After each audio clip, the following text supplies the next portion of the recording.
4 پیسے آتے ہیں دوسروں کو غریبوں کو حقیر سمجھتے ہیں، تھوڑا سا عہدہ ملتا ہے، اختیارات ملتے ہیں، میں بھائی تیرے جیسے کئی آئے کئی گئے. جو جس سیٹ پر بیٹھا ہوا ہے اس سیٹ پر کئی آئے کئی گئے، کئی آئے کئی گئے، کئی آئے کئی گئے، رہنا تو نے بھی کوئی نہیں. اکڑ کس بات کی؟ اکڑ کس بات کی؟ حدیث میں آتا ہے جس کے دل میں رائی کے دانے کے برابر بھی تکبر ہوگا، رائی کے دانے کے برابر بھی تکبر ہوگا، اللہ کے نبی نے فرمایا وہ جنت کی خوشبو بھی نہیں سونگھ سکے گا. آج ہمارے افسروں میں تکبر ہے، الا ماشاء اللہ، سب کی بات نہیں کر رہا ہوں، اکثر افسروں میں تکبر ہے، اکثر مالداروں میں تکبر ہے. تو مینوں جانتا نہیں ہے گا، جاہل کہیں کے احمق کہیں کے لوگ ہیں جو یہ کہتے ہیں تو مینوں جانتا نہیں ہے گا. یہ اللہ پیٹ میں درد کیوں کرتا ہے؟ تاکہ تیری میں نکل جائے. سر میں درد کیوں کرتا ہے؟ کان میں درد کیوں کرتا ہے؟ بخار کیوں چڑھاتا ہے؟ پھنسی پھوڑا کیوں نکلتا ہے؟ بیوی کیوں بیمار ہوتی؟ بچے کیوں بیمار ہوتے؟ تاکہ تیری میں نکل جائے. ہاں، انسان کچھ بھی نہیں ہے.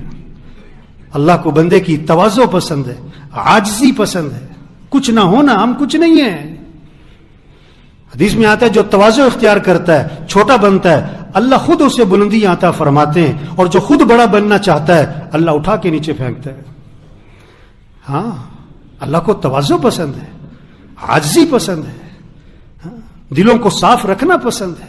شریعت کا مزاج کیا ہے؟ دوسروں کی خوبیاں دیکھو، اپنی خامیاں دیکھو. سب میں خوبیاں بھی ہیں، خامیاں بھی ہیں، خوبیاں بھی ہیں، خامیاں بھی ہیں. شریعت کا مزاج دوسروں کی خوبیوں پہ نظر لے جاؤ، اپنی خامیوں پہ نظر لے جاؤ، گھروں کا ماحول خوبصورت بن جائے گا، لوگوں کے دلوں میں اللہ آپ کی محبتیں ڈال دے گا. عزت اسے نہیں کہتے جی سر جی سر سر سر سر سر، یہ کوئی عزت نہیں ہوتی.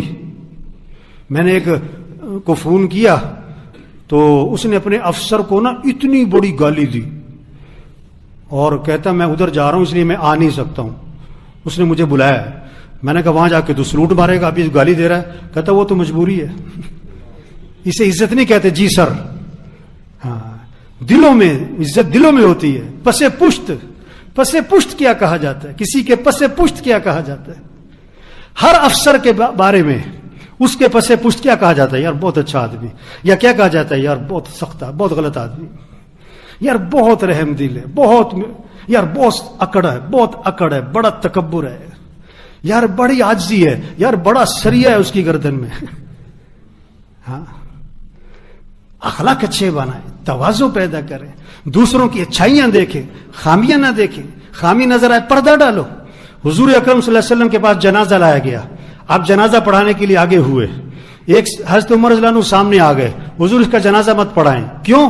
انہ رجل فاسق، یہ بڑا فاسق فاجر آدمی ہے، اس نے یوں کیا وہ کیا، آپ جنازہ مت پڑھائیں. آپ نے صحابہ سے فرمایا تم میں سے کسی نے اس مرنے والے کو کبھی کوئی نیکی کا کام کرتے دیکھا ہے؟ ایک صحابی کھڑے ہو گئے، حضور میں نے دیکھا، حارسا لیلتن فی سبیل اللہ، ایک رات یہ اللہ کے راستے میں پہرا دے رہے تھے، نیکی کا کام کرتے میں نے دیکھا ہے. آپ صلی اللہ علیہ وسلم آگے بڑھے، آپ نے جنازہ پڑھایا اور ان کو دفن کیا اور قبر پہ کھڑے ہو کے فرمایا لوگ تیرے بارے میں کہتے ہیں کہ تو جہنمی ہے اور میں اللہ کا رسول گواہی دیتا ہوں کہ تو جنتی ہے. یہ اخلاق ہے. ہاں، اچھائیاں دیکھو، کمیاں نہ دیکھو، لوگوں کے کام آؤ، لوگوں کو نفع پہنچاؤ. کوئی مصیبت زدہ آپ کے پاس آیا ہے، اپنی سعادت سمجھو، اس کے کام آؤ، اس کو نفع پہنچاؤ، اس کی مدد کرو. وہ آپ کے پیچھے نہ پھرے، آپ اس کے پیچھے پھرو، بھائی میں تمہاری کیا مدد کر سکتا ہوں. عبداللہ بن عباس رضی اللہ عنہ مسجد نبوی میں ہیں، اعتکاف میں، اعتکاف اور مسجد نبوی کا کتنی بڑی بات. ایک شخص کو دیکھا، اس کے پاس گئے، شریعت کا مزاج دیکھیں، اس کے پاس گئے اور جا کر کہا کہ تم مجھے بڑے پریشان لگ رہے ہو. ہاں، لوگوں کے چہرے پڑھو، لوگوں کی زندگی سے اندازہ لگاؤ کون پریشان ہے. آپ کو فکر ہو کہ میں کسی کی مدد کروں، میں کسی کے کام آؤں، کہ تم مجھے پریشان لگ رہے ہو. انہوں نے کہا آپ نے صحیح پہچانا ہے، میں بہت پریشان ہوں. اچھا، آپ پریشانی سمجھو، ان کی پریشانی کیا ہے کہ میں نے لوگوں سے پیسے لینے، میں نے لوگوں سے مال لینا ہے، وہ دیتے نہیں ہیں. نہیں، یہ پریشانی نہیں ہے. پریشانی کیا ہے کہ فلاں آدمی کا میرے پر حق ہے، میں نے دینا ہے. اور حضور صلی اللہ علیہ وسلم کی قبر کی طرف اشارہ کیا، اس قبر والے کی عزت کی قسم میں اس حق کے ادا کرنے پر قادر نہیں ہوں، میرے پاس ہے کچھ نہیں دینے کو، پریشانی بہت ہے، کہاں سے دوں؟ تو حضرت ابن عباس نے فرمایا کہ اگر تم کہو تو میں تمہاری سفارش کروں. ہاں، جو سفارش کر سکتا ہے کرنی چاہیے، جو کسی کی بات کہیں پہنچا سکتا ہے پہنچانی چاہیے. تو میں تمہاری سفارش کر دوں؟ انہوں نے کہا جی بڑی مہربانی ہوگی. جوتا لیا، مسجد سے باہر نکلے، چل پڑے اس کی سفارش کرنے. اس نے کہا حضرت آپ تو اعتکاف میں تھے، آپ بھول گئے اپنا اعتکاف؟ انہوں نے کہا نہیں میں بھولا نہیں ہوں، مجھے یاد ہے میں اعتکاف میں تھا اور میں اعتکاف چھوڑ کے بھی نکل آیا ہوں. پتہ کیوں نکلا ہوں؟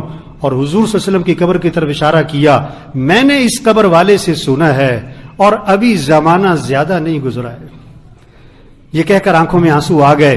آپ نے فرمایا جو اپنے مسلمان بھائی کی حاجت کو پورا کرنے کے لیے چلے پھرے، کوشش کرے، یہ اس کے لیے 10 سال کے اعتکاف سے افضل ہے. 10 سال کے اعتکاف سے افضل ہے. کسی کی مدد کرو، کسی کے کام آؤ، مسئلہ حل ہو یا نہ ہو آپ کوشش کرو اس کا مسئلہ حل کرنے کی. آپ نے فرمایا واللہ فی عون العبد ما کان العبد فی عون اخیہ. اللہ پاک اس وقت تک اپنے بندے کی مدد میں خود لگے رہتے ہیں جب تک وہ اپنے کسی بھائی کی مدد میں لگا رہتا ہے. آپ کسی کی مدد کرو، اللہ آپ کی مدد فرمائیں گے. تو میرے بھائیو، ہمارا معاشرہ خوبصورت بنے گا، اخلاق اچھے بنائیں، غصے پہ قابو کریں، کسی کو حقیر نہ سمجھیں، دلوں میں بغض نہ رکھیں، کینہ نہ رکھیں، کسی کی غیبت نہ کریں، چغلی نہ کریں، اپنے اندر تکبر نہ لائیں، اپنے آپ کو بڑا نہ سمجھیں. اب بڑے سے بڑے افسر بن جاؤ، اپنے آپ کو کچھ نہ سمجھنا. اب سب سے بڑے مالدار بن جاؤ، اپنے آپ کو کچھ نہ سمجھنا. بڑائی اللہ کی ہے. جو کچھ آپ کے پاس ہے آپ کو کس نے دیا ہوا ہے؟ اللہ نے دیا. آپ کا کیا ہے؟ اللہ جب چاہے چھین لے، اللہ جب چاہے چھین لے. اب کیا کر لو گے؟ تواضع پیدا کریں، عاجزی پیدا کریں، کسی کو حقیر نہ سمجھیں، رشتہ داروں کے ساتھ اچھا سلوک، ماتحتوں کے ساتھ، اپنے ملازموں کے ساتھ اچھا سلوک کریں، اپنے ملازموں کے ساتھ اچھا سلوک کریں، گھر والوں کے ساتھ، رشتہ داروں کے ساتھ، بہن بھائیوں کے ساتھ، ماں باپ کے ساتھ ادب، ماں باپ کا ادب، خدمت، احترام، عزت، اچھا سلوک کریں. حضرت انس رضی اللہ عنہ فرماتے ہیں میں نے 10 سال خدمت کی حضرت محمد صلی اللہ علیہ وسلم کی.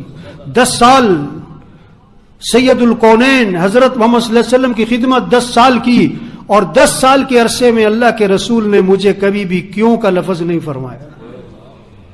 اپنی زندگی سے کیوں کا لفظ نکال دو بھائی. یہ کیوں کیا تم نے؟ یہ کیوں نہیں کیا؟ تم کیوں دیر سے آئے؟ تم نے یہ کیوں کیا؟ تم ادھر کیا کر رہے تھے؟ تم کیوں؟ یہ کیوں کا لفظ نکالو اپنی زندگی سے. کیوں کا لفظ کیا کرو؟